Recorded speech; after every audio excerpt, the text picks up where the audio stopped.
Penggerak. Ini kami ada berdua, jadi Tari dan Erwin. Kita akan definisi bareng. Nanti pematerian akan disampaikan secara bergiliran. Sebelumnya mari kita buka kegiatan ini dengan bacaan Bismillah. Bismillahirrahmanirrahim. Semoga kegiatan hari ini bisa berjalan dengan lancar.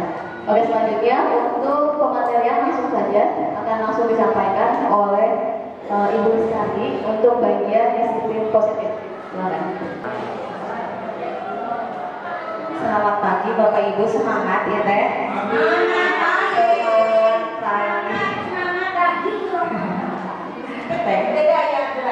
Terima kasih kepada Bu Erin yang telah memberikan saya kesempatan pada pagi hari ini. Kita akan membahas Bapak Ibu mengenai budaya positif.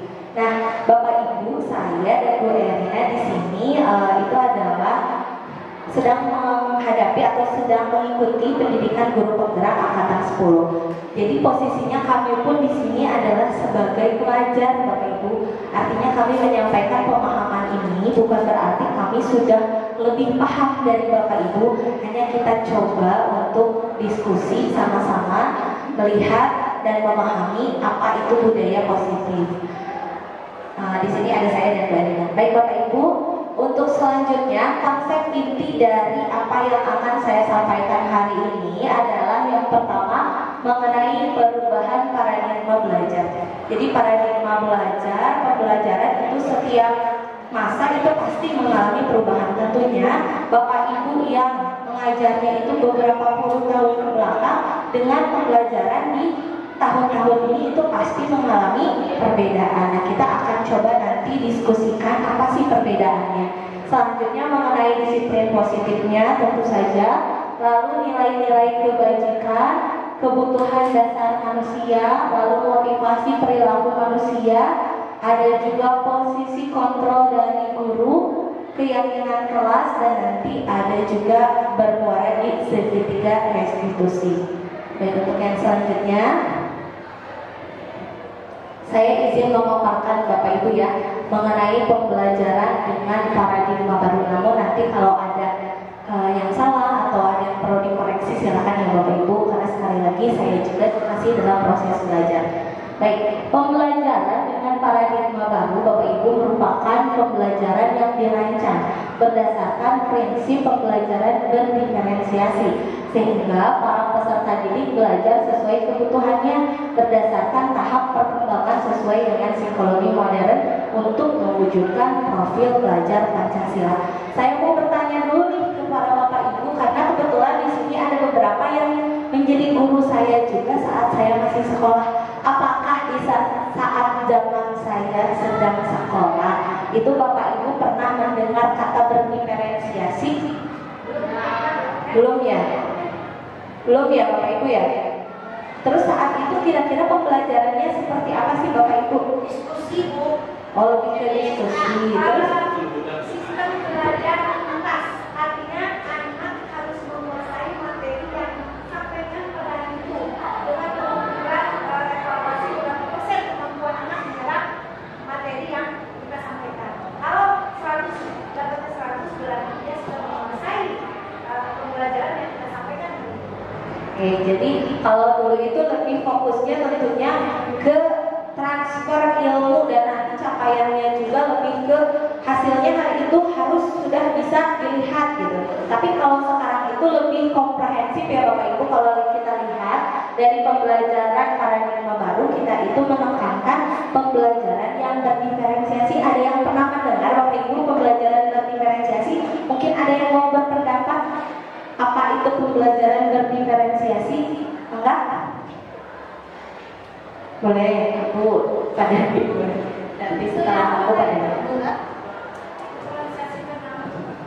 sakitnya utari kemudian berdiferensiasi itu memberi pelajaran sesuai dengan karakter dan kemampuan anak yang berbeda-beda. Sebab dalam satu kelas itu anak punya kemampuan dan karakteristik yang berbeda. Jadi jangan sampai anak dipaksa yang ini harus yang kemampuannya di bawah rata-rata, jangan sampai harus bisa kamu ya hari ini pelajaran yang ibu berikan kudu dina ulangan kudu alus terbiasa gitu. Beda dengan anak yang dengan kemampuannya yang lebih tinggi. Makasih Anggur. Pak Dani enggak? Terima kasih Bu Besari kesempatannya. Kalau tadi Bu Tari bertanya tentang Bapak Ibu guru bagaimana dulu mengajar, nah, saya akan balik perasaan saya saat jadi murid dulu. Betul. Nah, dulu kalau pas saya jadi murid SD, SMP lah ya yang paling ingat itu, saya selalu disuruh melakukan apapun yang guru perintahkan, termasuk dalam hal tugas. Walaupun misalkan tugas tersebut tidak sesuai dengan passion saya. Misalkan saya suka main bola, tapi suruh bikin puisi tentang alam. Nah, itu kan pasti boring gitu ya. Atau bete lah, supaya tidak sesuai. Nah, ini terkait dengan pembelajaran berdiferensiasi. Kalau berangkat dari filosofi, bayangkan saja seperti kelas itu kebun binatang. Kalau kita menilai ikan dari cara dia terbang, maka ikan tersebut akan selalu terlihat bodoh. Atau begitupun ketika kita menilai guru, ketika disuruh renang, pasti akan guru tersebut akan terlihat bodoh. Jadi konsep pembelajaran diferensiasi yang saya pahami adalah bahwa kelas tersebut seperti kebun binatang yang setiap binatang tersebut punya potensinya masing-masing. Terima kasih. Mangga, Pak Ustaz. Assalamualaikum warahmatullahi wabarakatuh. Saya ingin menyimpulkan, berarti kalau belajar sesuai dengan kebutuhannya berdasarkan tahap perkembangan sesuai teori psikologi, berarti bisa disimpulkan kalau dalam satu kelas itu ada 32 orang, berarti 32 karakter, 32 kemampuan, berarti kita harus paham semua gitu. Ya, kayaknya gitu ya. Kesimpulannya seperti itu kayaknya. Terima kasih. Assalamualaikum warahmatullahi wabarakatuh. Waalaikumsalam. Terima kasih, wah luar biasa. Boleh dikasih aplaus untuk Ambu, Pak Dani dan juga Pak Ustadz. Terima kasih. Tadi membantu sedikit menjelaskan ya Pak Ustadz, berarti kalau 30 karakter kita harus mengenal semuanya. Itulah yang berbeda dari pendidikan zaman sekarang Bapak Ibu, karena kita harus lebih mengenal anak, tahu dengan potensi masing-masing anak, tetapi mengenali potensi anak itu tidak kita yang satu-satu. Pak Ustadz misalkan ya di Tarosan awal kalau sama Sagarpi kan kita bekerja sama misalkan dengan BK, ada asesmen diagnostik yang di awal di kelas 7 di MPLS juga sudah ada. Nanti wali kelas bisa menanyakan gitu gaya belajar anak itu apa, terus tentang kemampuan masing-masing dari anak itu apa gitu, supaya kita pun lebih paham tentang profil anak. Jadi Bapak Ibu mungkin itu ya tentang apa namanya pembelajaran pada paradigma baru, betul seperti yang tadi Ambu dan juga Pak Dani sampaikan bahwa setiap anak itu memiliki potensinya masing-masing, dan yang itu yang terlupakan atau belum ada saat saya sedang sekolah. Jadi semuanya sama, tugasnya sama, nilainya pun dinilai hanya dari nilai yang ada di kertas saja, tanpa menilai dari proses anak, usaha anak, dan juga kemampuan masing-masing dari anak. Mungkin itu ya Bapak Ibu mengenai pembelajaran dengan paradigma baru. Selanjutnya Bapak Ibu, sebelum ke disiplin positif, itu kadang-kadang ada miskonsepsi tentang teori kontrol. Jadi Bapak Ibu, kalau zaman dulu itu kita, yang saya rasakan sebagai murid itu kita tuh mengalami yang namanya stimulus respon. Jadi ketika kita misalkan melakukan kesalahan, langsung bahwa itu adalah sebuah hal yang salah, yang bagaimana gitu. Tetapi kalau dibalikkan ke paradigma pembelajaran zaman sekarang, kalau sebetulnya diri kita itu memiliki kontrol. Setiap anak memiliki kontrol, guru juga memiliki kontrol. Tapi masih ada miskonsepsi ini tentang teori kontrol ini. Yang pertama, adanya ilusi bahwa guru itu mengontrol murid. Nah Bapak Ibu, jadi dalam mengontrol murid itu tidak bisa kita mengontrol murid sepenuhnya, karena kita memberikan bimbingan kepada anak, menuntun anak. Tapi kalau anaknya nggak mau dikontrol oleh kita, juga kan susah gitu. Jadi kita sebagai guru itu hanya bisa untuk membimbing dan juga menemani anak tentunya sesuai dengan apa yang mereka yakini, apa yang mereka pahami, dan apa yang mereka miliki sebagai potensi dirinya. Misal anak disuruh jadi guru, contoh, kamu mah nanti harus jadi guru, misalnya pintar berbicara dan lain sebagainya. Tetapi kalau dirinya sendiri nggak ada passion untuk jadi guru, nanti khawatirnya dia akan menjadi terpaksa ketika menjadi seorang guru contohnya. Jadi disesuaikan saja dengan apa yang dia miliki dan apa yang dia yakini. Kita sebagai seorang guru hanya menebalkan. Dia sudah ada samar-samar, tinggal kita tebalkan oleh spidol, istilahnya seperti itu. Lalu yang selanjutnya itu adanya ilusi bahwa semua penguatan positif, efektif, dan bermanfaat. Bapak Ibu, kalau kita memberikan penghargaan kepada anak-anak, contoh dalam bentuk pujian, menurut Bapak Ibu itu selamanya baik atau tidak bagi anak? Tidak selamanya baik. Mengapa tidak selamanya baik, Bu?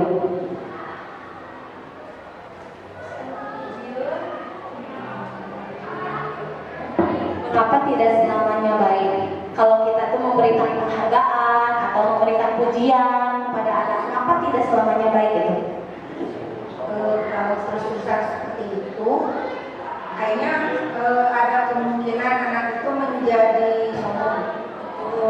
Sebab anak kan biasanya kalau sudah dipuji, ini loh aku gitu kan. Betul. Sebenarnya baik sih, tapi jangan terlalu kita mau memberikan apa ya? Jangan berlebihan juga. Jadi sesuai porsinya saja. Betul. Jadi dalam memuji, memberikan apresiasi itu juga secukupnya, karena ketika anak dipuji terlalu berlebihan oleh kita, mereka akan ketergantungan, Bapak Ibu. Jadi melakukan sesuatu itu hanya karena ingin dipuji seperti itu.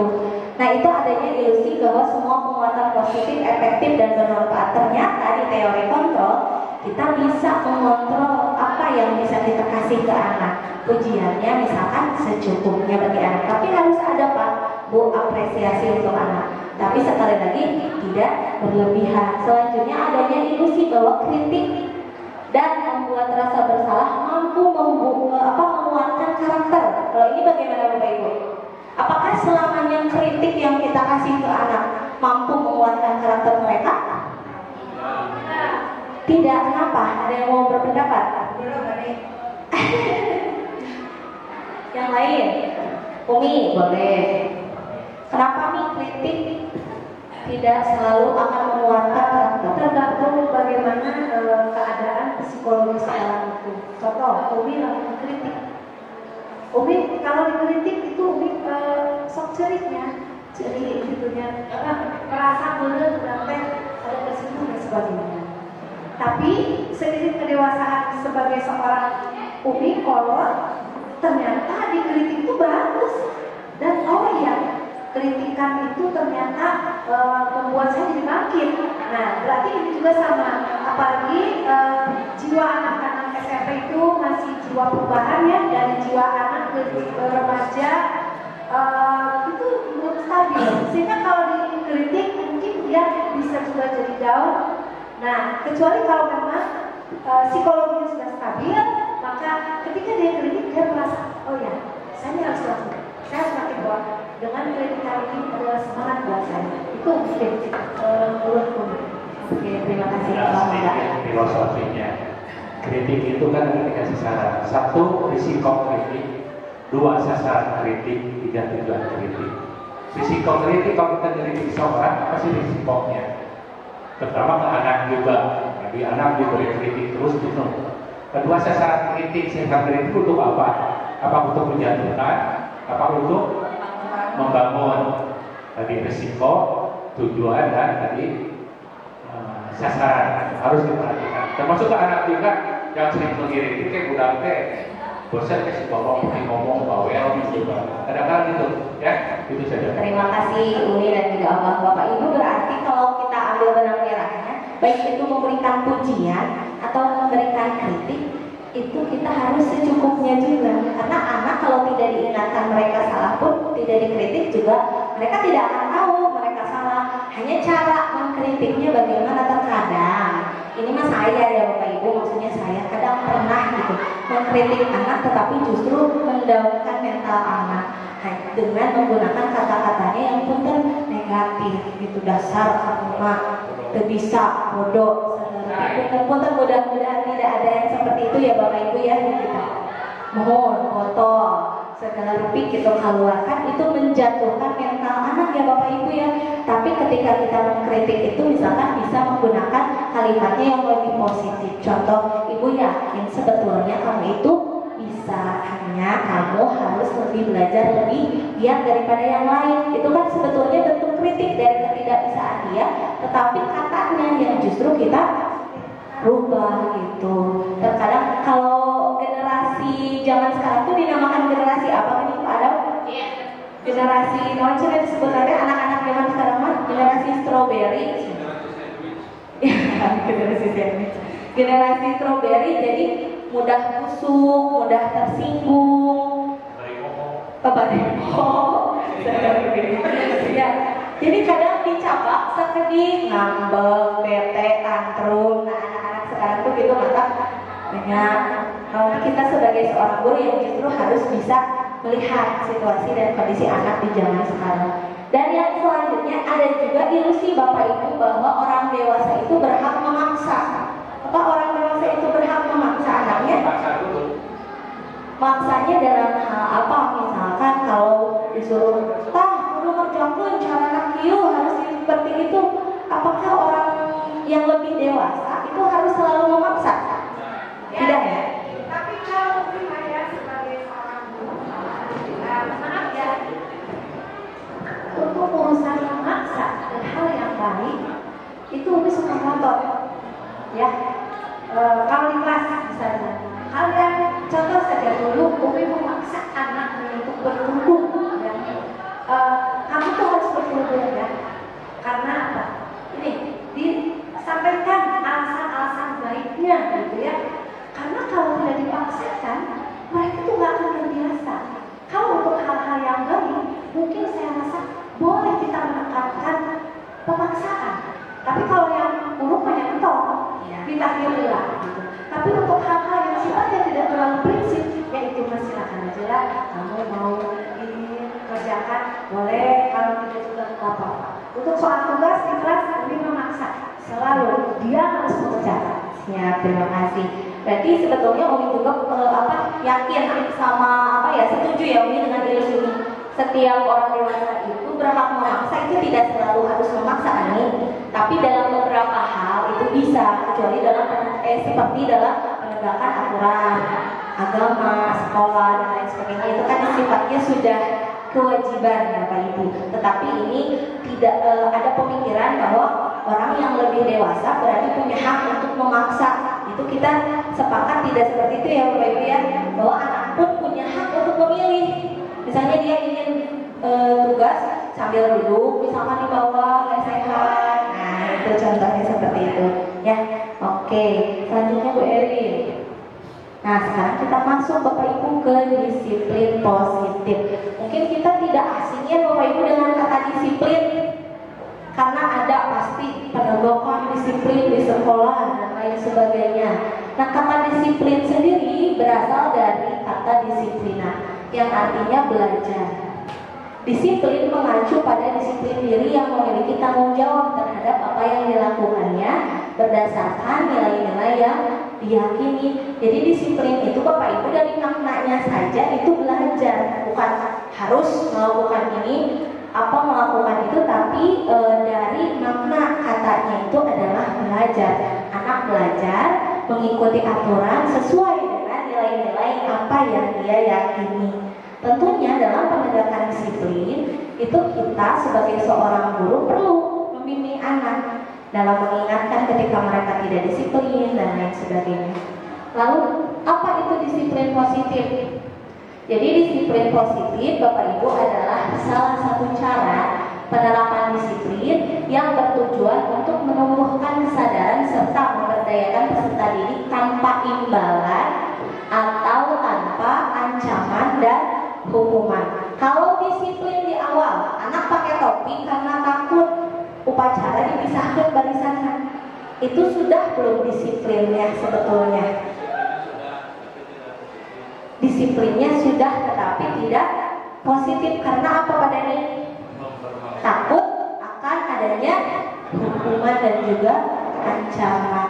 Beda halnya dengan anak yang sudah pasti ke sekolah memakai baju seragam sesuai aturan karena memang itu kebiasaannya, rapi ya dan lain sebagainya. Itu kita bisa namakan disiplin positif. Jadi disiplin positif itu Bapak Ibu ada di tahap di mana anak melakukan sesuatu aturan sekolah tanpa takut dengan ancaman dan hukuman atau tidak diberikan reward. Jadi sebetulnya pemberian reward di dalam kelas saya juga sering Bapak Ibu ya sebelum tahu gitu kan tentang disiplin positif ini, misalkan sok nanti yang datang paling duluan sama ibu dikasih jajan di koperasi 5.000 misalkan seperti itu. Ternyata pemberian reward juga itu tidak membuat anak menjadi disiplin, tapi ada tujuan mereka melakukan itu karena menginginkan sesuatu. Bisa dipahami Bapak Ibu tentang disiplin positif?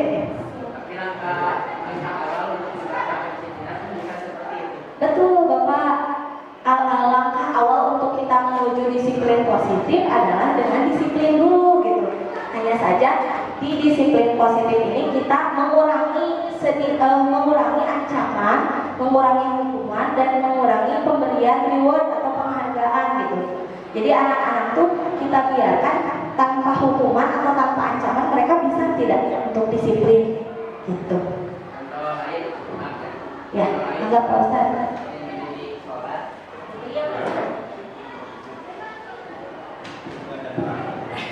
Contoh lain untuk menerapkan pendidikan sholat, mereka itu diberikan hadiah misalkan, oke kalau kalian sholat dengan benar, maka nanti diberi 10.000 sama bapak, gitu ya. Contohnya seperti itu ya. Kan untuk mendidik mereka disiplin. Untuk ikhlasnya nanti kan belajar bertahap, ya. Untuk melaksanakan sholat secara sadar, menerapkan kedisiplinan dengan kehendak sendiri, itu kan nanti bertahap. Langkah awalnya seperti itu. Ya. Terima kasih Pak Ustaz. Kalau yang saya pahami biasanya pemberian reward itu lebih ke tahapan perkembangan anak-anak bukannya Bapak Ibu. Jadi anak-anak itu kan cenderung ketika ingin melakukan sesuatu apa tuh mau diburuhan naon dan lain sebagainya. Tetapi mungkin cara awalnya Pak Ustaz dalam menekankan kedisiplinan itu tidak apa-apa, hanya saja mungkin anak khawatirnya menjadi ketergantungan dengan imbalan tersebut, Bapak. Kalau ada yang mau menambahkan kali ini, Bapak. Memang materi ini rada rancu, karena kan guru itu ada guru SD, guru SMP, SMA. Sedangkan pendidikan guru penggerak ini tidak menspesifikkan untuk guru apa. Kalau kita menerapkan disiplin positif tanpa imbalan penghargaan dan hukuman kepada peserta didik SD, itu pasti agak sulit. Beda dengan kalau kita menerapkan disiplin ini ke anak SMA, misalkan yang mereka secara nalar sudah dewasa, sudah bisa berperilaku sesuai dengan motivasi internal, bukan karena motivasi eksternal. Kalau dikaitkan ke disiplin positif memang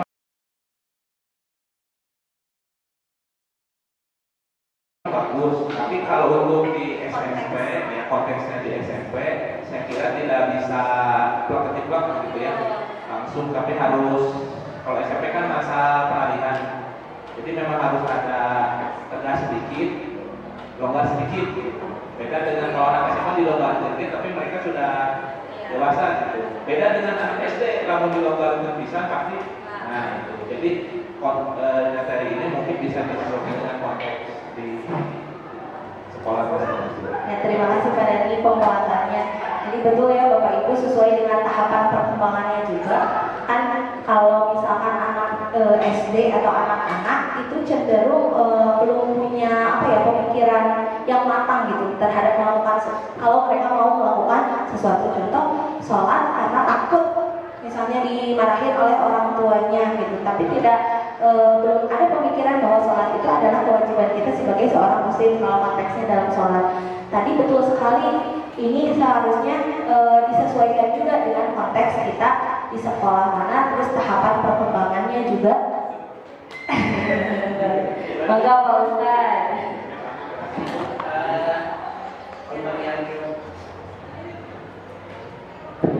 pemberian reuni itu kan bukan berarti harus bersifat materi, termasuk dengan nilai. Kalau dulu anak itu kalau tidak baik, kalau tidak rajin takut tidak naik sekolah. Ya, kalau dulu ya. Kalau sekarang rajin tidak rajin pasti naik. Terus itu kan termasuk itu juga ya. Kalau dulu seperti itu. Kalau dulu rapat ada, kalau misalkan tidak rajin, tidak bisa, itu kan ada nilai merah gitu kan. Terus sekarang jadi tidak ada. Terima kasih Pak Ustaz. Menambahkan lagi Bangga. Resep ya banyak diskusi itu. Ini perihal disiplin positif saya jadi untuk Pak Ustadz tentang sholat. Memang kalau kecil waktu kecil itu kalau kita sholat saja, kalau tidak sholat pasti takut neraka. Kalau sholat pasti menang surga. Nah, kalau maksudnya di sisi anak, kamu kalau tidak sholat nanti masuk neraka. Kalau sholat masuk surga, itu kan cocok diterapkan ke anak. Ke anak SD atau anak TK lah yang masih belajar sholat. Kalau kita sudah dewasa, sholat masih mengharap surga, dia mana? Nanti masih muda. Nah maksudnya ini itu cocok kalau diterapkan di sepertinya ilmunya hipotesis saya mungkin diterapkan di SMA atas. Oke. Ya.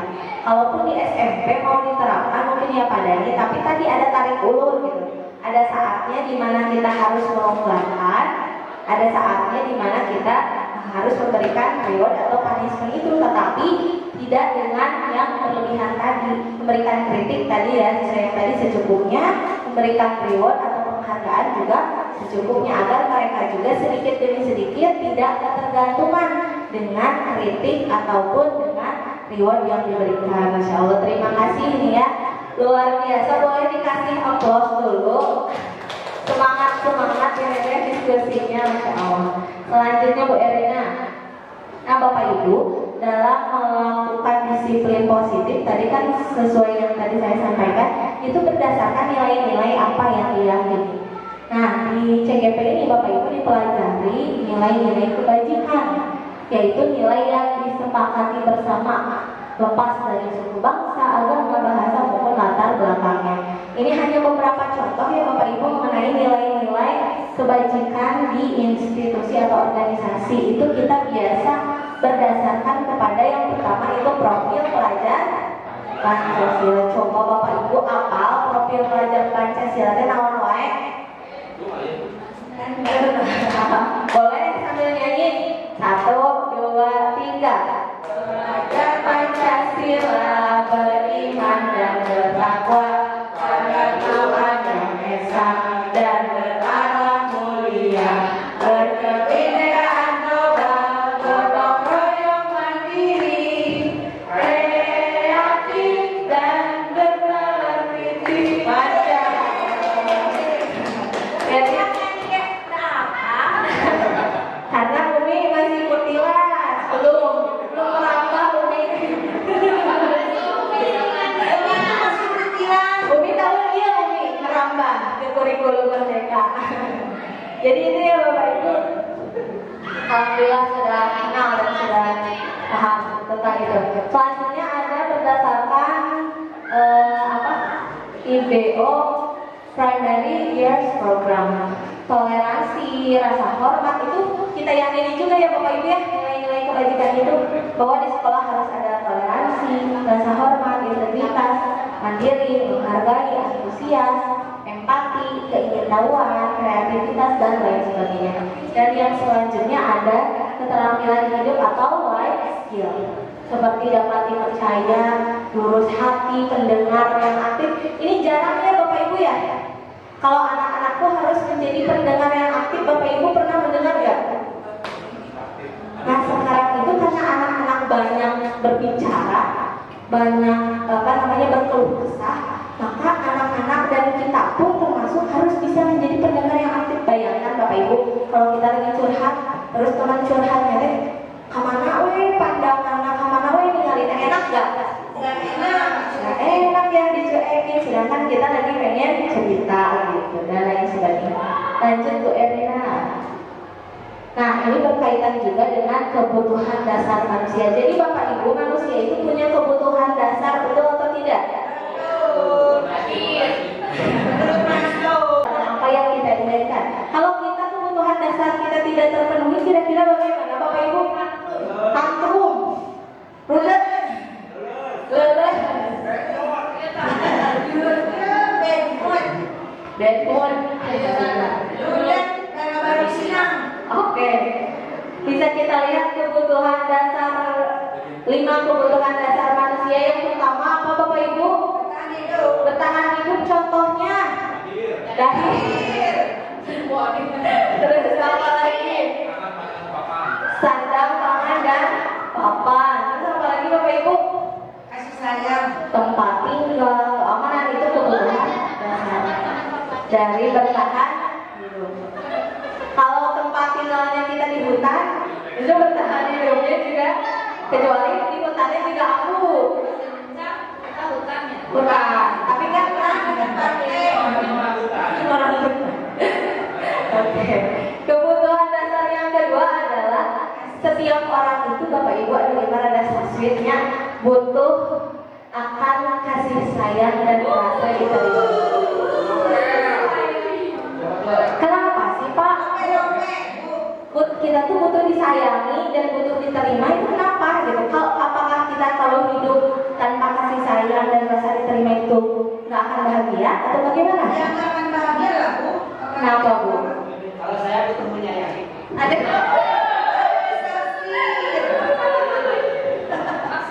kenapa sih kita itu butuh disayangi Bapak Ibu? Kenapa Bun? Ya karena kita nggak bisa berdiri sendiri, kemudian ya kita bisa ngatur sendiri padanya. Kita itu sebagai manusia sosial Bu, jadi kita nggak bisa hidup tanpa orang lain. Kita juga mesti bekerja sama orang lain dan kita bisa tidak bisa kita menjadi diri sendiri tanpa ada bantuan dari orang lain dan gitu. Buat Pak Dani ya? Ya. Ini semangat. Kenapa kita butuh kasih sayang? Karena kita terlahir dari kasih sayang.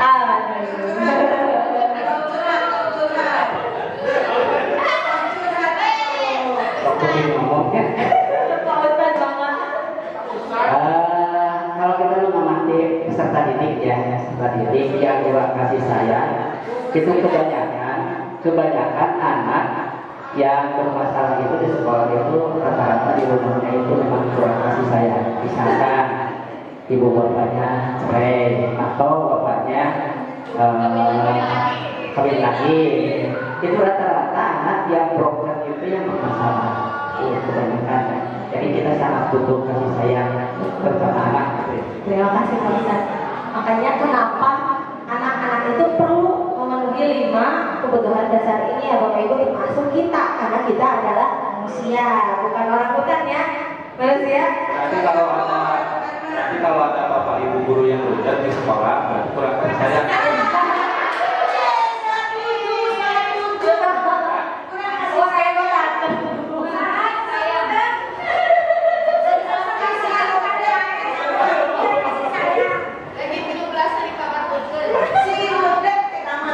Oke, lanjut. Bapak Ibu lanjut ya. Setelah tadi kasih sayang dan juga rasa diterima, manusia juga butuh yang namanya penguasaan. Karena penguasaan ini berkaitan dengan apa Bapak Ibu? Harga diri, keinginan untuk dianggap, memimpin, berprestasi, diakui dan ingin didengar. Penguasaan itu tidak harus menguasai teritorial saja, misalkan jadi nontek bupati, tidak harus seperti itu. Penguasaan di kelas, memimpin kelompok, kita dalam berteman, kita kan ingin ya Bapak Ibu ya merasa didengarkan, atau misalkan apa yang kita lakukan itu diakui oleh teman-teman kita gitu. Terus ada kebebasan, jadi setiap dari kita itu sebetulnya memiliki kebutuhan untuk bebas. Bebas itu bukan berarti freedom, liberal, tidak seperti itu. Tapi maksudnya bebas dalam menentukan jalan hidupnya, bebas dalam berperilakunya, misalkan inginnya dalam bidang apa, memilih jalan hidupnya, atau dalam menentukan apa yang harus dia lakukan. Terus juga manusia itu juga butuh yang namanya dengan kesenangan. Coba bayangkan Bapak Ibu, kalau dari awal lahir kita sampai sekarang sedih, kira-kira kumaha? Serius gitu. entertainment, bermain, humor, jadi heureuy teh tapi bermanfaat Bapak Ibu ya buat kita supaya kita tetap waras, tetap sehat.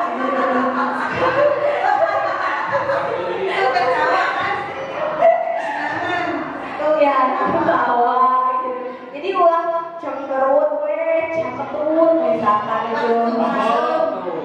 Ya.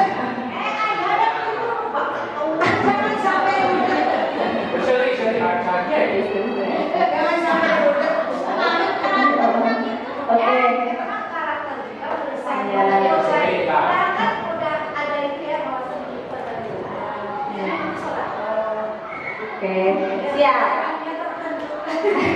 Itu ya, jadi ke manusia itu ada 5 kebutuhan dasar yang harus dipenuhi. Anak-anak harus terpenuhi, kita pun harus terpenuhi ya Bu Ibu ya. Selanjutnya Bu Erina. Selanjutnya adalah motivasi perilaku manusia. Bapak Ibu, ada 3 tahapan manusia, motivasi manusia melakukan sesuatu ya. Jadi Bapak Ibu kalau melakukan sesuatu itu ada di tahapan mana sekarang? Yang pertama untuk menghindari ketidaknyamanan atau hukuman. Jadi manusia berperilaku atau anak berperilaku untuk menghindari ketidaknyamanan atau hukuman yang tadi ya, adanya hukuman dari luar. Terus yang kedua untuk mendapatkan imbalan atau penghargaan dari orang lain. Ini masuknya Bapak Ibu motivasi ekstrinsik atau dari luar. Tetapi yang kita harapkan itu anak-anak sekarang sudah ada di tahap yang ketiga, bahwa melakukan sesuatu itu untuk menjadi orang yang mereka inginkan dan menghargai diri sendiri dengan nilai-nilai yang mereka percaya. Jadi itu masuknya motivasi intrinsik. Tapi tidak menutup kemungkinan kita juga Bapak Ibu masih ada yang melakukan gitu motivasi ekstrinsik ini, termasuk saya. Contoh, mengerjakan tugas CGP karena takut diingatkan oleh fasilitator. Nah itu punten-punten saya juga masih seperti itu. Jadi belum ada di tahap mengerjakan sesuatu itu karena ikhlas, ridho, gitu ya. Jadi termasuk saya pun masih seperti itu gitu. Tapi harapan kita, kalau harapan kan mulai setinggi-tingginya ya Bapak Ibu.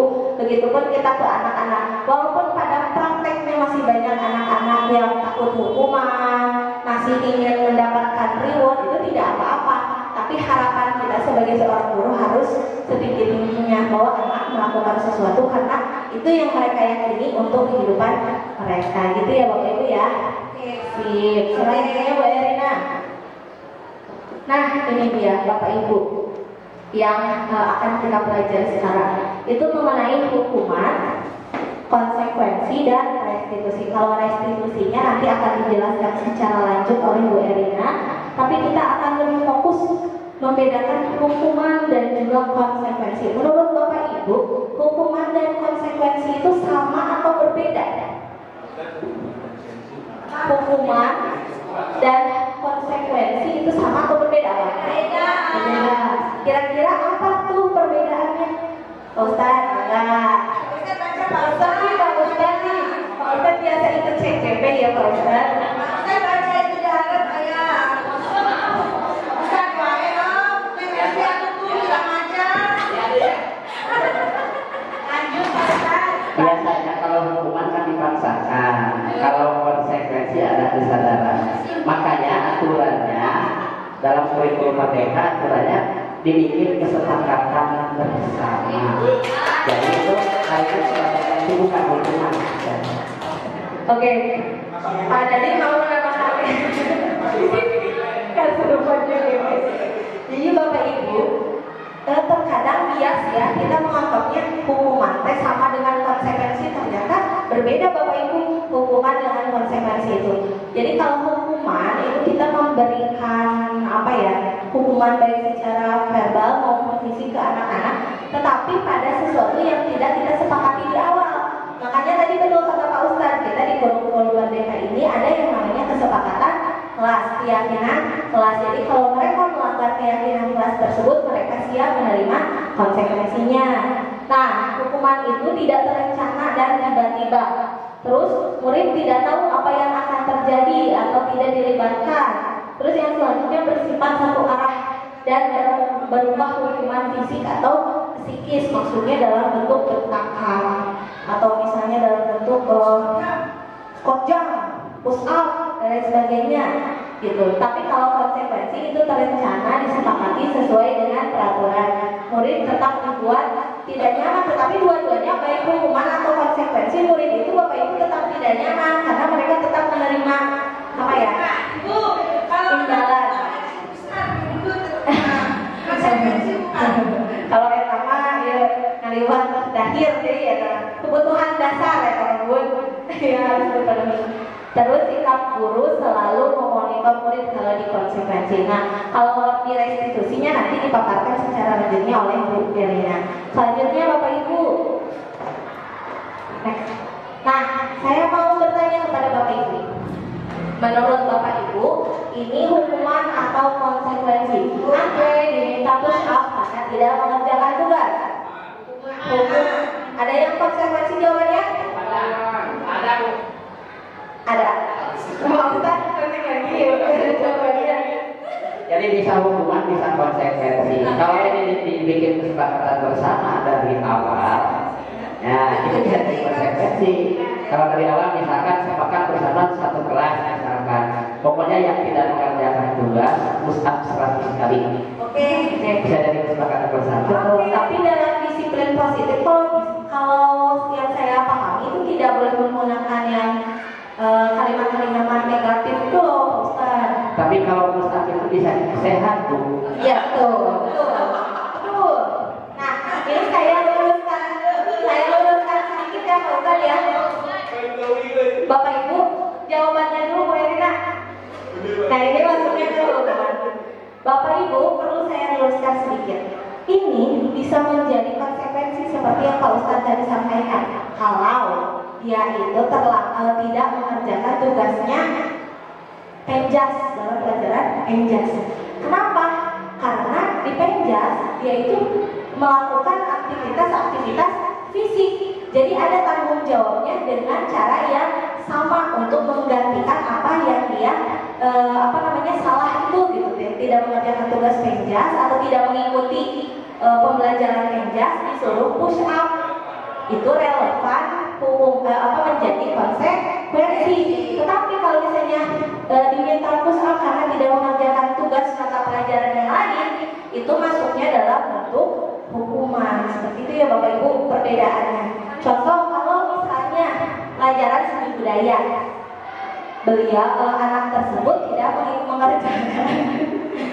mengerjakan tugas seni budaya, lalu oleh guru seni budayanya diminta untuk bernyanyi atau menggambar.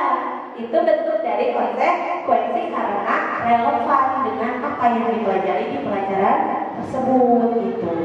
Selanjutnya pertanyaan, Alvan diminta membersihkan lantai karena menumpahkan air di lantai tersebut. Kenapa konsekuensi? Betul, karena dia tahu kalau air yang tumpah lalu membasahi lantai adalah kesalahan dia, sehingga dia bertanggung jawab untuk membersihkan. Jawabannya teh Pin, karena Bapak Ibu Masya Allah. Selanjutnya, Tapi bisa jadi hukuman Bu. Pokoknya anak yang beda. ya Bisa jadi hukuman Bu kalau kita nggak mau membersihkannya bisa balik molotov. Bersihkan siap. mantap Pak Ustaz. Terima kasih Pak Ustaz. Ini out of the box Pak Ustaz. Lanjut yang ketiga. Zahlu diminta menghormat tiang bendera selama 1 jam karena tidur di kelas.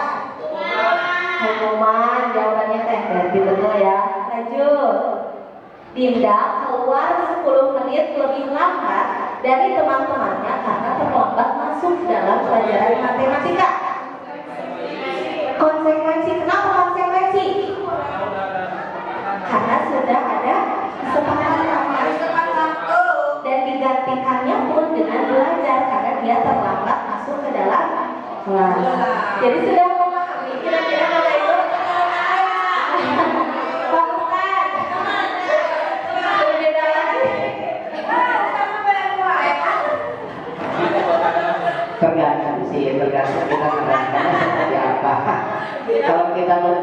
kalau kita menerapkannya dengan cara paksaan itu juga bisa jadi hukuman. Jadi antara hukuman dan konsekuensi itu tergantung kita menerapkannya seperti apa. Karena ada yang beda kan. Oke, terima kasih. Kalian jadi penggerak tapi nanti tergerak. Nah, jadi Bapak Ibu sudah memahami ya perbedaan antara hukuman dan konsekuensi gitu ya? Iya. Tapi Pak Ustadz selalu punya pandangannya sendiri. Ya, baik Bapak Ibu, mungkin dari saya sekian ya. Tapi sebelum kita melanjutkan ke materi selanjutnya, kita rada goyangkan badan dulu sedikit ya, biar fresh dan juga tidak bosan. Maka Bapak Ibu berdiri, kita senam dulu. Senam masak, ya weh, lucu.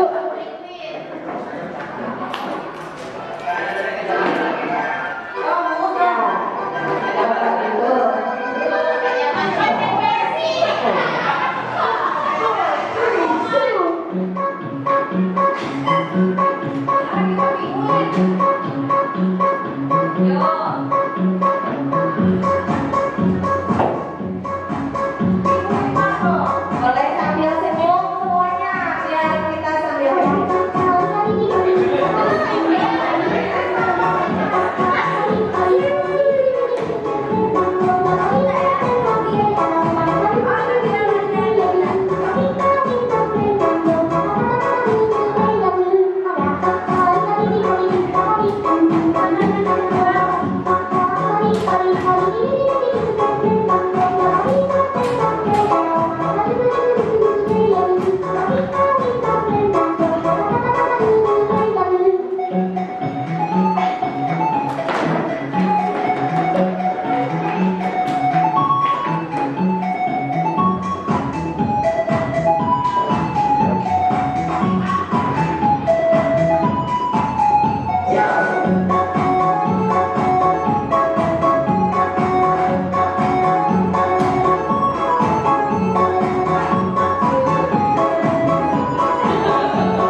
Oke, mari kita lanjutkan Bapak Ibu.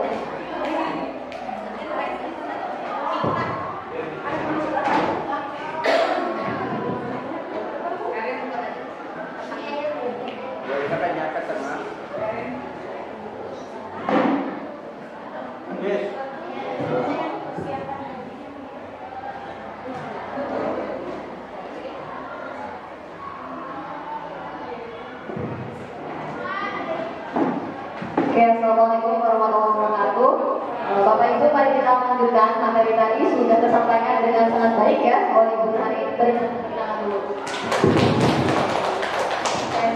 Setelah semuanya Bapak Ibu cukup memahami tentang paradigma sekarang pendidikan itu harus seperti apa. Jadi intinya yang tadi sudah kita dapat gambaran umum ya tentang isi kita lah. Jadi tentang posisi kita. Nah selanjutnya ini akan memposisikan kita terhadap guru dan siswa. Nah guru dan siswa ini kita punya posisi yang berbeda. Jadi kita ada 5 posisi kontrol. Yang pertama itu adalah penghukum. Yang tadi seperti yang sudah dijabarkan ya sama Bu Tari, bahwa kalau penghukum itu ada rasa tidak enak ya dari siswa. Banyaknya itu karena nanti jadi ada yang tidak mungkin, ya, mungkin karena contoh misalkan setelah pelajaran, misalkan tidak mengerjakan pelajaran, nanti akan dihukum keliling lapangan, misalkan 10 keliling. Nah itu bisa jadi perasaan si anak ini akan tidak nyaman, ya. Dan sepertinya tidak akan kenapa saya harus sampai dihukum seperti itu. Jadi untuk yang posisi penghukum ini akan ada rasa tidak enak dari siswa. Hukuman bisa berbentuk secara verbal dan non verbal. Jadi bisa dalam bentuk hanya dalam ucapan seperti itu, lalu bisa juga dalam tindakan-tindakan fisik. Selanjutnya untuk yang membuat merasa bersalah. Jadi untuk membuat merasa bersalah, siswa ini ada hal-hal yang dia dibuat merasa bersalah. Jadi misalkan ketika tidak melakukan seperti itu, kita akan menjadi kecewa. Nah, nanti kita akan jabarkan juga contohnya. Selanjutnya untuk yang pemantau ini biasanya kita disediakan dengan aturan-aturan tertentu, lalu siswa ini harus mengikuti dengan jelas, ada rules-rules yang jelas. Jadi terkesan lebih otoriter menurut saya untuk yang pemantau. Lalu untuk yang teman, nah ini juga banyak ya, untuk yang teman memposisikan diri. Sebenarnya itu ada plus minusnya ya Bapak Ibu. Kalau misalnya kita teman, kita bisa dekat dengan siswa, tapi seringkali ada juga yang tidak tahu batasannya, gitu ya. Nah jadi nanti bagaimana caranya agar yang posisi kontrol yang lebih baik itu ternyata kita punya namanya posisi sebagai manajer. Manajer ini nanti siswa akan tahu di mana letak kesalahannya, bukan hanya tahu-tahu dihukum tanpa tahu misalkan ke depannya kayak gimana. Nanti untuk yang manajer itu akan ada proses memperbaiki kesalahan. Nanti kita akan belajar untuk segitiga restitusi. Betul. Oke, ini untuk contoh-contoh kasusnya, posisi-posisi kontrol guru. Contohnya kasus ketika siswa datang terlambat ke sekolah. Nah, ada posisi untuk yang penghukum. Contohnya adalah hormat pada bendera selama 1 jam. Ya, sudah jelas ya.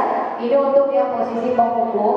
Selanjutnya pembuat merasa bersalah. Berapa kali ibu harus memberitahu kamu selalu saja mengecewakan ibu. Gitu. Ini ada membuat merasa bersalah, tidak enak siswa. Ada rasa tidak enak untuk yang membuat merasa bersalah. Oke, selanjutnya untuk yang teman, ini contoh statementnya ketika siswa datang terlambat ke sekolah. Ayo dong ikuti aturan sekolah, tolong bantu ibu bapak ya sekali ini saja. Ya sudah, tidak apa-apa, lain kali jangan sampai berbuat seperti ini lagi ya. Terus sebagai teman. Saya untuk pemantau, kamu sudah melanggar peraturan sekolah, kamu tahu konsekuensinya. Lalu untuk yang manajer, ketika ada siswa datang terlambat ke sekolah, apakah kamu tahu kesalahanmu? Kira-kira bagaimana kamu memperbaiki kesalahanmu? Jadi bisa terlihat ya Bapak Ibu cara menyikapi suatu kasus dengan menggunakan kalimat posisi kontrol ini. Kira-kira yang mana yang paling baik ya Bapak Ibu? Oke, manajer. Kenapa? Boleh disampaikan? Karena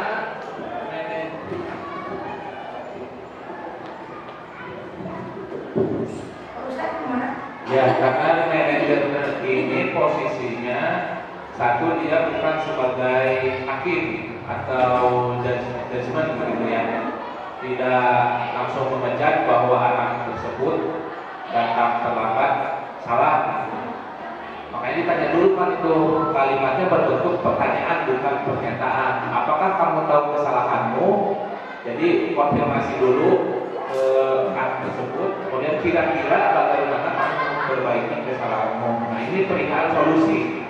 Jadi manajer itu tidak memberi solusi, tapi mengarahkan peserta didik untuk mendapatkan solusi dan sesuai dengan dirinya sendiri, tapi berdasarkan dalam dirinya sendiri, sehingga peserta didik sadar dan menerapkan solusi tersebut, karena solusi tersebut berasal dari solusinya sendiri.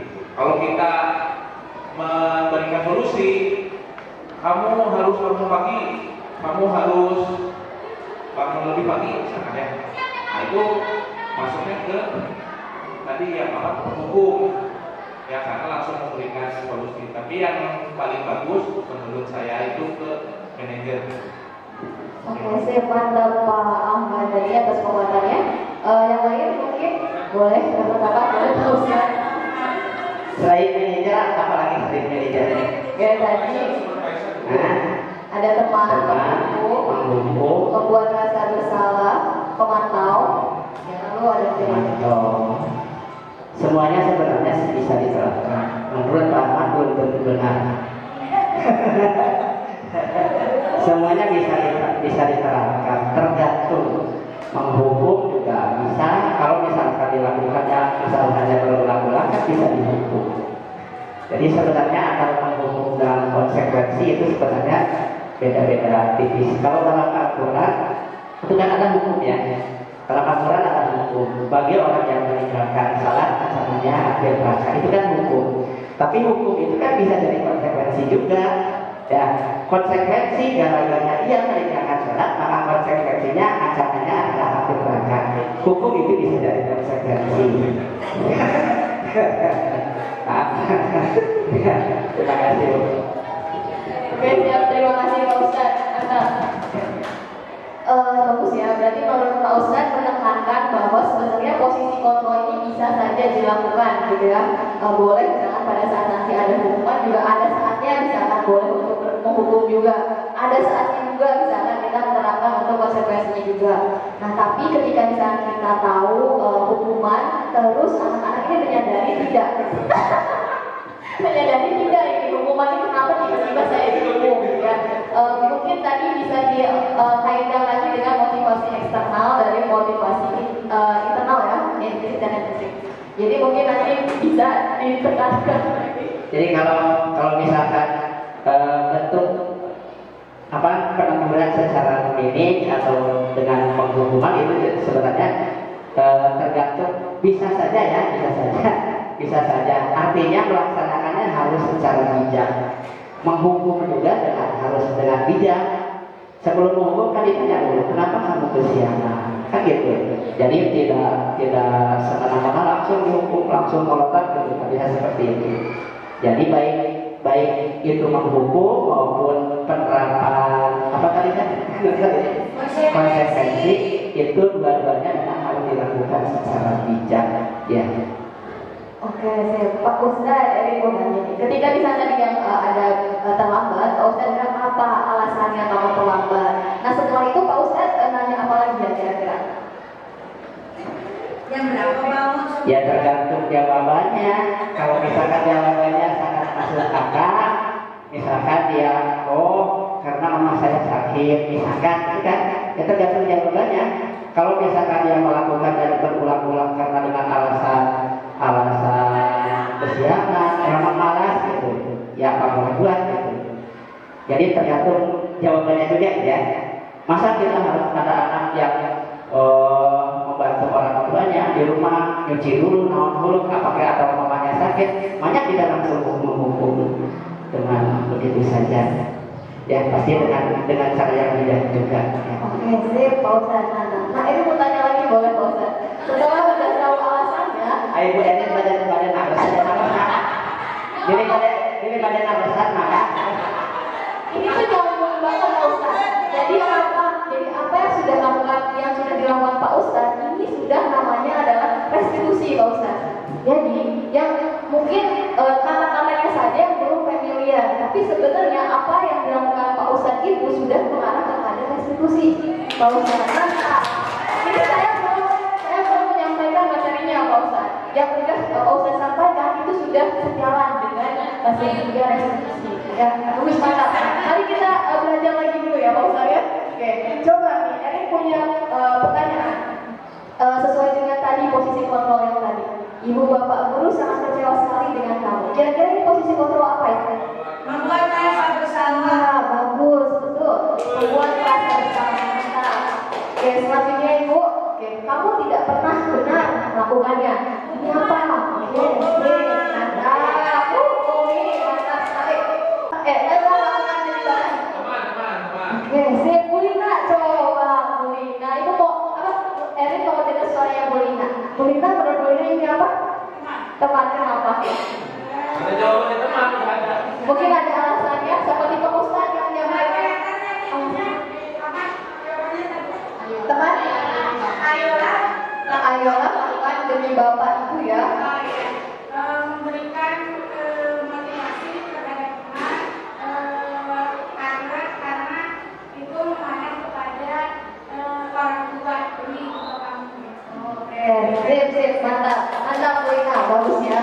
Jadi intinya teman itu lebih ke yang formal ya, non formal language itu lebih ke yang bahasa casual, bahasa formal yang lebih dekat dengan siswa. Selanjutnya, kamu tidak pernah mendapatkan nilai jika tidak mengerjakan tugas.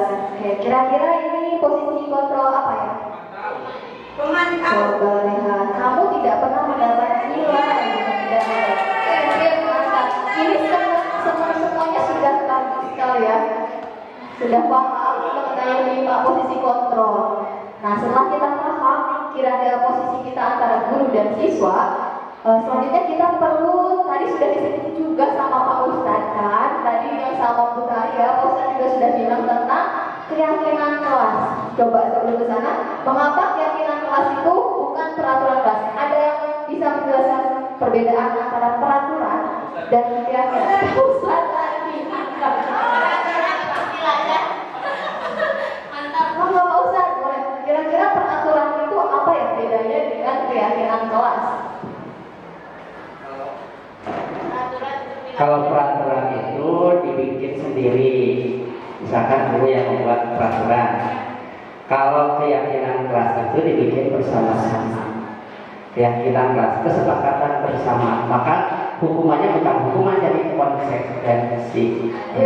Mantap, Pak Ustadz. Kayaknya ini ilmu-ilmu pagi ini menyerap dengan baik kan? Ya, Masya Allah Pak Ustadz. Oke, bagus ya. Berarti peraturan kelas itu hanya disepakati oleh guru saja.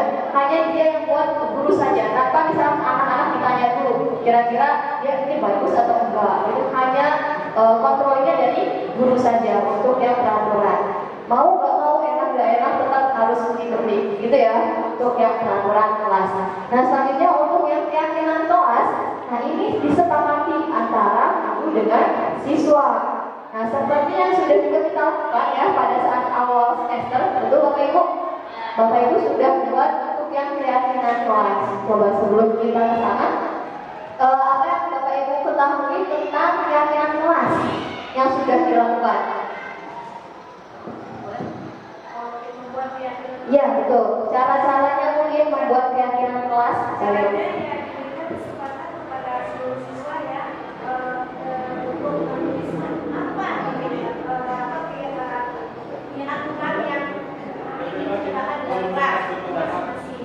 Kemudian dikumpulkan, kemudian dibahas satu persatu. Apa ini layak nggak? Kalau semuanya setuju, maka itu dimasukkan ke dalam keyakinan. Mantap, Umi. Bagus. Pak Ustadz lagi. Jadi kayak kolaborasi antar Pak Ustadz ya. Boleh.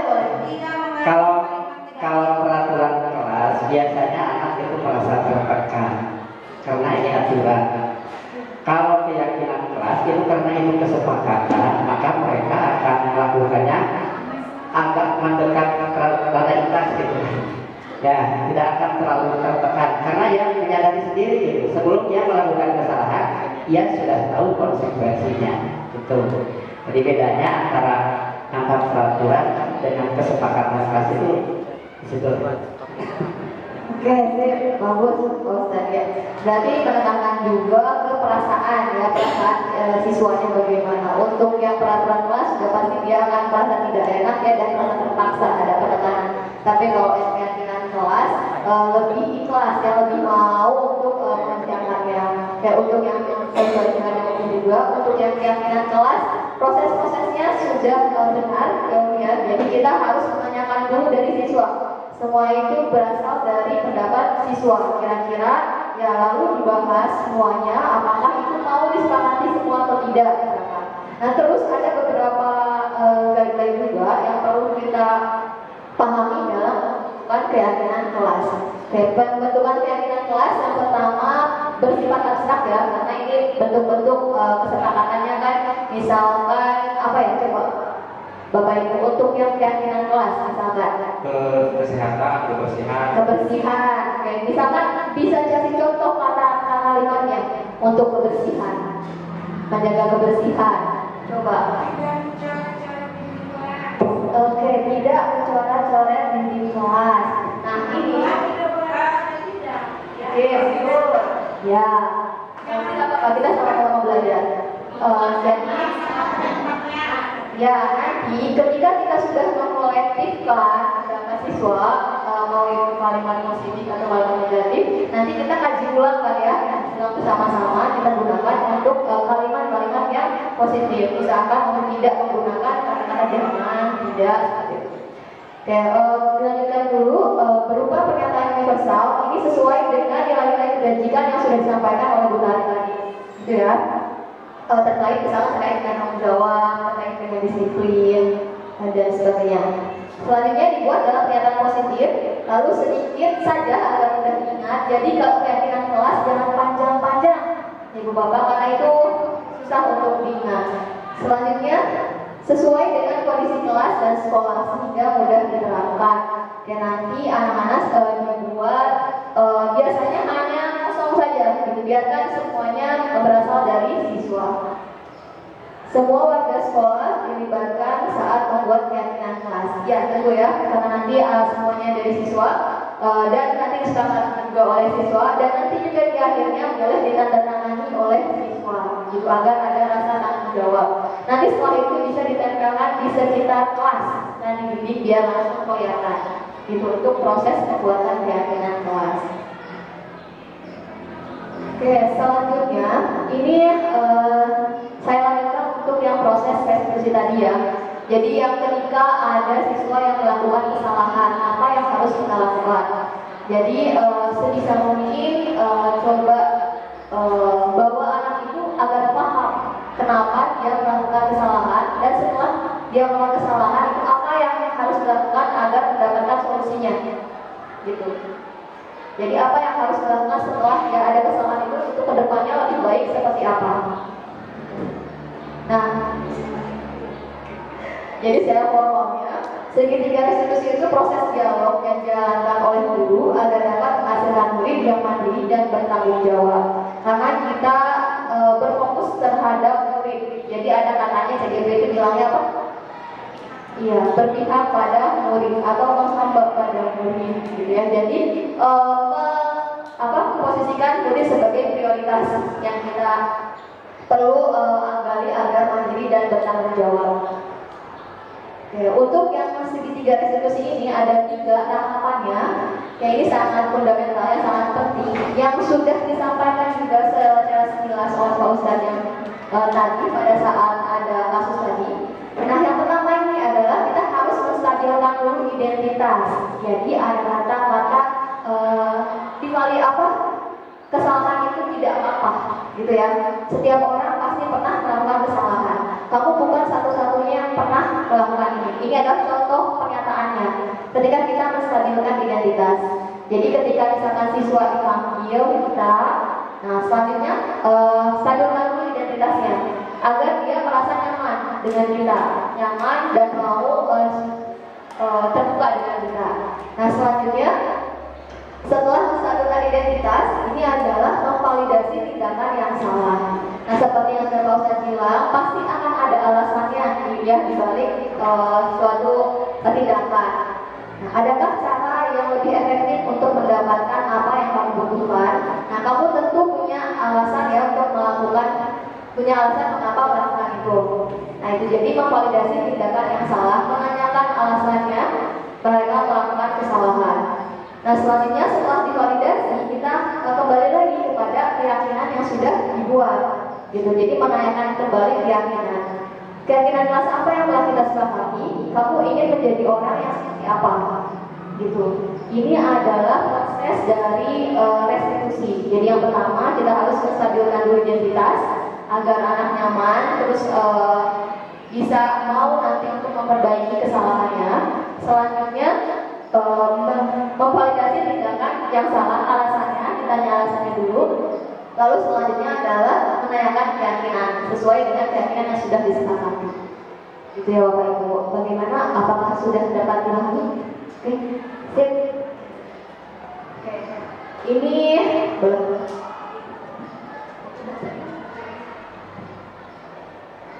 Oke, ini ada contoh penerapannya Bapak Ibu. Ini ada contoh video yang sudah dilakukan terkait praktik segitiga restitusi. Ini video yang diambil dari Bu Tari ya, karena kita hanya satu saja untuk menampilkannya. Ini ada kasusnya. Andre adalah seorang ketua OSIS dan aktif dalam berbagai kegiatan ekstrakurikuler. Nah, satu hari Andre ditegur oleh Bu Elis guru prakarya karena Andre tidak mengerjakan tugas prakarya di hari itu. Kemudian Bu Elis melaporkan kejadian tersebut kepada Bu Tari sebagai guru BK. Keesokan harinya, Bu Tari memanggil Andre ke ruang BK, kemudian mengkonfirmasi kejadian yang telah dilaporkan kepada Bu Elis. Kemudian Bu Tari mengatakan pada Andre bahwa setiap orang pasti pernah berbuat kesalahan. Kesalahan merupakan media untuk belajar menjadi pribadi yang lebih baik. Bu Tari kemudian juga bertanya kepada Andre mengenai alasan yang pasti dimiliki oleh Andre sehingga tidak mengerjakan tugas prakarya. Lalu Andre menjelaskan bahwa Andre kesulitan mengatur waktu karena baru selesai menjadi panitia LKS lalu kecapean sehingga rencana awalnya mau mengerjakan di malam hari tapi Andre ketiduran. Nah, kemudian Bu Tari menanyakan keyakinan yang dimiliki maupun apa yang seharusnya perlu diperbaiki. Kemudian Andre mengatakan harus lebih berusaha dalam mengelola waktu sehingga semua pekerjaan Andre dapat selesai dengan menyusun skala prioritas. Kemudian Andre mengatakan meminta maaf kepada Bu Elis atas kesalahannya. Lalu Bu Tari mengapresiasi rencana yang akan Andre lakukan, memberi penguatan dan meminta Andre kembali ke kelas melanjutkan pembelajaran. Itu ya Bapak Ibu, ini gambaran umum dari segitiga restitusinya, tahapan-tahapan menjajah. Oke, mari kita nonton kembali Bapak Ibu untuk videonya. Oke. Ayo duduk dulu. Lagi pelajaran siapa, Andre? Barusan lagi pelajaran Bu ya. Oke, pertama Ibu ucapkan terima kasih dulu ya. Mau memenuhi undangan Ibu besok. Kira-kira Andre tahu nggak kenapa alasan Ibu manggil Andre ke sini? Belum tahu. Oke, nggak apa-apa ya kalau Ibu sebutkan. Jadi Ibu memanggil Andre ke sini atas laporan dari Bu Elis. Katanya kemarin Andre tidak sempat mengerjakan tugas pelajaran prakarya, apa itu betul atau tidak? Betul. Nah, semua orang pasti pernah punya kesalahan ya, Andre ya. Bahkan Ibu juga sering banget ngelakuin kesalahan. Tapi Ibu yakin Andre itu punya alasan kenapa Andre berbuat seperti itu atau sampai tidak mengerjakan tugas. Kira-kira Andre mau cerita nggak ke Ibu alasannya apa? Boleh. Jadi gimana? Kan jadi itu ada tugas ya di pelajaran minggu kemarin itu udah dikasih tugas. Nah, kebetulan kemarin itu kan ada kegiatan LDKS Bu sebelum pelajaran sekarang itu kemarin itu kan pelajaran menulis. Sebelum pelajaran menulis itu ada kegiatan LDKS itu kegiatan bisnis. Nah, aku tuh udah lupa gitu ya sama tugas itu karena sibuk gitu ngurusin LDKS.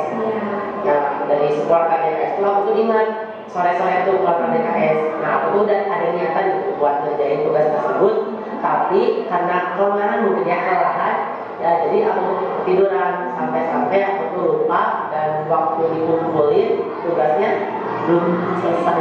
Oke, jadi karena Andre itu sebetulnya itu alasannya sebetulnya nggak niat untuk mengerjakan tugas ya, tetapi karena ketiduran dan juga kecapean.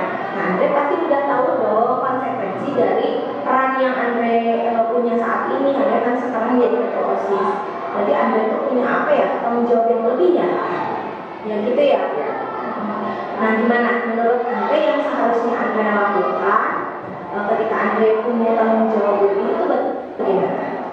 Ya seharusnya sih aku juga harus pintar-pintar bagi waktu ya. Kalau ada tugas ya kerjain dulu, dan kalau ada tanggung jawab OSIS ya harus apa ya kerja balik. Jadi pelajaran yang bisa diambil gitu ya dari kejadian ini bahwa biar tidak terulang kembali, kamu tuh mau belajar gitu dari kejadian ini. Kalau ada tugas jangan ditumpuk-tumpuk gitu, mau langsung aja dikerjain gitu. Jadi takutnya kejadian ini terjadi lagi.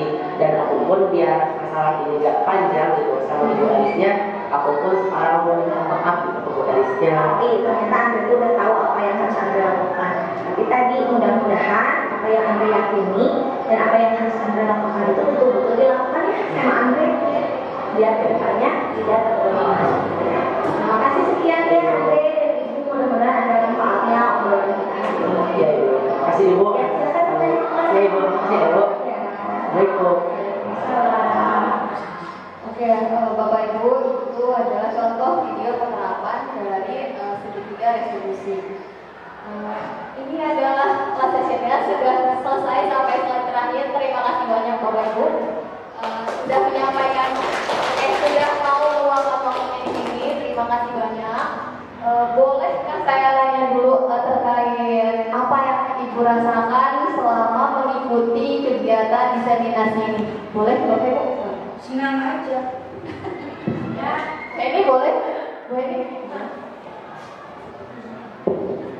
Senang aja. Yang pertama, terima kasih kita diberikan kesempatan walaupun kita bukan calon guru penggerak, tapi kita mau kok diajak bergerak.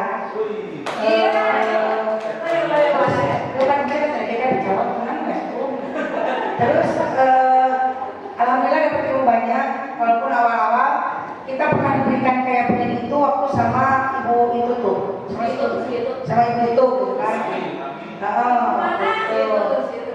Ini terima kasih. Ini adalah masukan yang sangat besar sekali. Itu mengingatkan kita bahwa memang jadi guru seperti itu gitu. Tidak hanya bisa menghukum saja, kita juga harusnya bisa memberikan. Walaupun memang kata Pak Ustadz tadi dari hukuman itu kan ada konsekuensi yang harus kita ambil gitu. Kemudian terima kasih juga kita sudah diberikan wawasan yang lebih, dan buat neng-neng yang masih muda lancar ke depannya, mudah-mudahan ini juga bermanfaat dan memberikan kontribusi yang sangat besar buat kesampaian bisa berbiasa. Terima kasih banyak Bu Eni atas referensinya. Boleh Bangga? Oke Bu Lina. Alhamdulillah dengan adanya pembelajaran hari ini, karena di materi ini sangat banyak sekali ilmu-ilmu yang menjadi ilmu-ilmu yang terserap ini. Nah, jadi untuk memberikan hukuman sama anak, ternyata kita harus tahu dulu proses anak misalnya kesiangan ke sekolah atau proses anak tidak mengerjakan tugas itu kendalanya apa. Jadi harus tahu dulu, jangan asal menghukum, jangan asal kita memberikan hukuman dengan seenaknya. Kemudian tadi di materi yang pertama ada juga tentang memberikan kritik pada anak ya. Memberikan kritik pada anak, kita sebagai guru memang kalau kita mengkritik terus pada anak, mungkin yang saya rasakan juga ya, anaknya menjadi down, kemudian menjadi tidak percaya diri, sehingga si anaknya ketika akan memberikan pendapat pada guru takut, soalnya kalau misalkan itu suka langsung dikritik sama gurunya. Nah, pembelajaran bagi kita mudah-mudahan di sini tidak ada guru yang langsung mengkritik kepada anak ketika si anak itu berbuat kesalahan ya. Kemudian tadi hukuman-hukuman juga disesuaikan dengan kondisi anak, kemudian disesuaikan juga dengan pembelajaran. Terima kasih, dengan adanya materi hari ini kita bisa lebih memberikan ilmu kepada anak, kemudian memberikan konsekuensi kepada anak sesuai dengan yang sudah tadi kita pelajari. Assalamualaikum warahmatullahi wabarakatuh. Waalaikumsalam warahmatullahi wabarakatuh. Terima kasih banyak atas referensinya Bu Lina dan Bu Heni. Mungkin kita boleh Pak? Oke, silakan. Ya, terima kasih pemaparan yang sangat luar biasa dari calon guru penggerak kita. Teorinya memang sangat bagus, tapi pada tahap implementasinya pasti susah. Iya. Nah, kita jangan sampai hanya menjadi pemahaman saja, tetapi tidak dipraktekkan. Harapan saya ke depannya di sekolah kita tidak ada lagi yang menangani kasus itu di ruang guru, Bapak Ibu. Memang harus ibarat rumah sakit itu kan kita pasti pasien itu dijaga ada lah privasinya begitu. Dari penyakit jantungnya, penyakit paru-paru, diabetes itu tidak diubah ke pasien yang lain gitu. Nah begitupun dengan peserta didik, ketika kita sebagai guru sudah mendapat materi seperti ini, diharapkan memang dipraktikkan gitu. Tidak hanya setelah mendapat materi ini lalu keluar ruangan, lalu tetap terjadi istilahnya perlakuan terhadap siswa menanganinya salah di ruang-ruang umum. Kali itu harapan saya setelah mengikuti insinuasi ini. Terima kasih. Oke, bagus. Terakhir sekali nih. Ya, Saya terakhir sekali. boleh bangga. Kalau yang menyampaikan ibu-ibu yang cantik, saya lebih semangat.